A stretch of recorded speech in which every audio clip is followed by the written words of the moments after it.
Welcome everyone. I am so thrilled to have you here for this explainer. If you've ever felt overwhelmed, frustrated, or just straight up anxious by the mere thought of taking the IELTS, I want you to take a deep breath right now. We're going to transform that anxiety into a really solid, structured, and honestly calming game plan today. We are pulling insights directly from the IELTS preparation manual to demystify this whole process. Because here's the great secret we're going to uncover. Mastering the IELTS, it isn't just about stressing over your English skills. It's really about understanding the rules of the game. Okay, let's dive right into this with a quote from the manual that completely shatters the biggest myth out there. It says, IELTS doesn't test how big your vocabulary is or how British you sound. I absolutely love starting with this because it immediately takes the pressure right off your shoulders. You don't need to swallow a dictionary, and you certainly do not need to fake an accent. Perfection and sounding exactly like a native speaker? Absolutely not the goals here.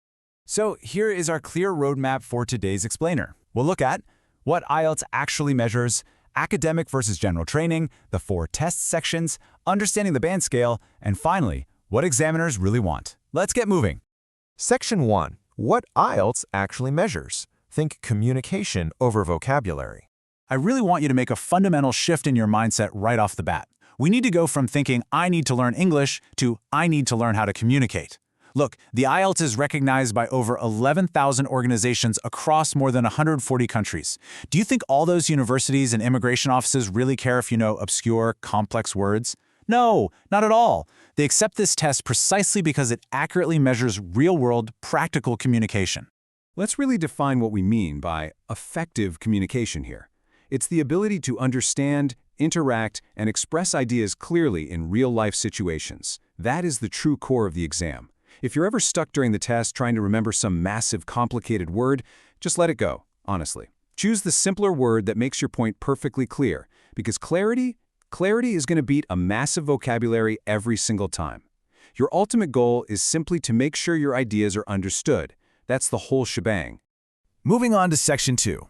Academic versus general training, basically choosing your path.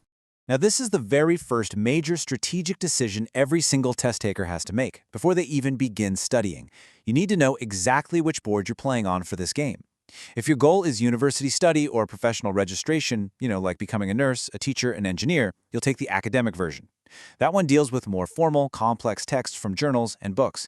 But if you're looking to migrate to an English-speaking country, apply for a job, or do secondary education, the general training version is your path. It focuses heavily on everyday contexts, like notices, advertisements, and standard workplace situations. So, here is the really crucial point. Regardless of which version of the exam you choose, the listening and speaking sections are exactly identical. Yep, exactly the same. Only the reading and writing tasks change. That means half of your entire study plan, and frankly half of your effort, will look the exact same no matter what.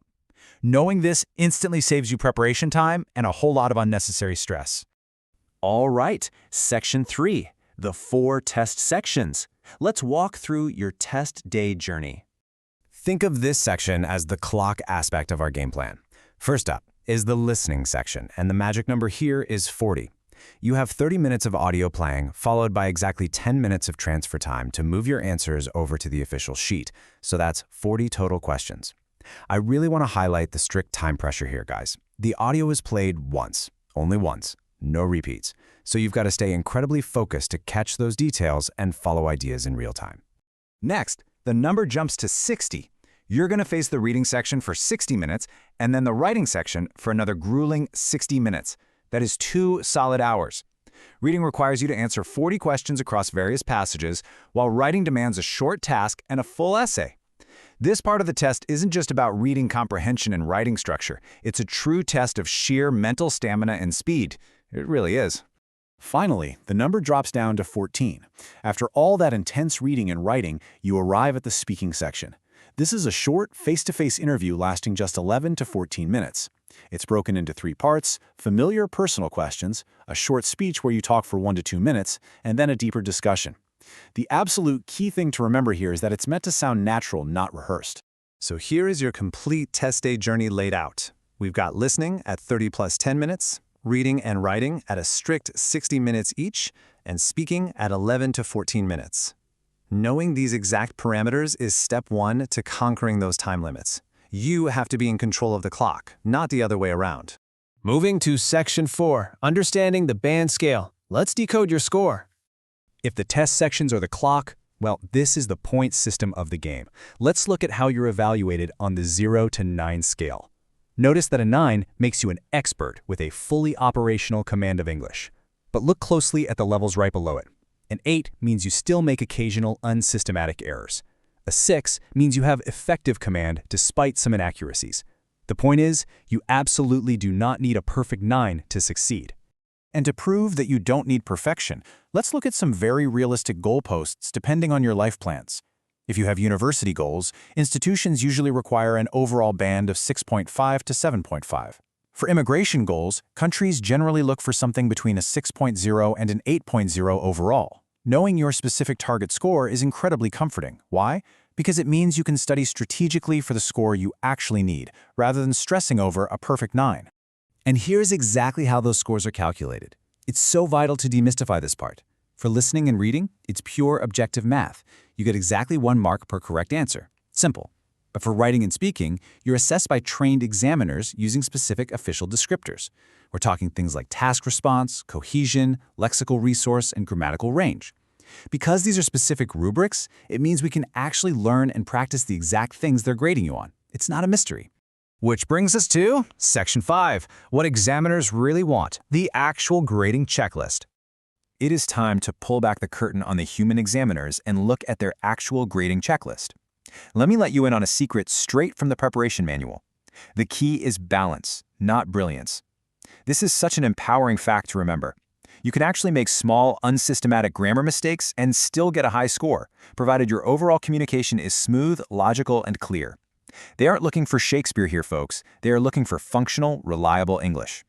So, what exactly is the examiner checking when they listen to you speak or when they read your essay? Well, they're basically asking 4 simple questions. 1, do you understand the questions fully? 2, do you respond clearly and logically? 3, are you using appropriate, meaning not forced, vocabulary? And 4, are your ideas expressed naturally and coherently? That is really it. Examiners are not out to trick you or fail you, they just want to see accuracy and control over these 4 straightforward criteria. Let's see how this builds into the common misconceptions we need to leave behind today. Thinking, hey, if I memorize big words, I'll score higher. Or treating the speaking test like a strict grammar test. That will actually hurt your score. Examiners strongly prefer natural expression over forced vocabulary. Think about it. If you're constantly stumbling over a massive word that doesn't really fit the context, it breaks your fluency, right? And that ultimately lowers your band. So, I'm going to leave you with this provocative thought as we wrap up. Knowing the actual rules of the game now, knowing that clarity absolutely beats vocabulary, how will you change your study habits today? It's time to put down the pointless grammar drills and those endless lists of complex words. Start practicing strategic, effective, and natural communication. That is the true secret to mastering this exam.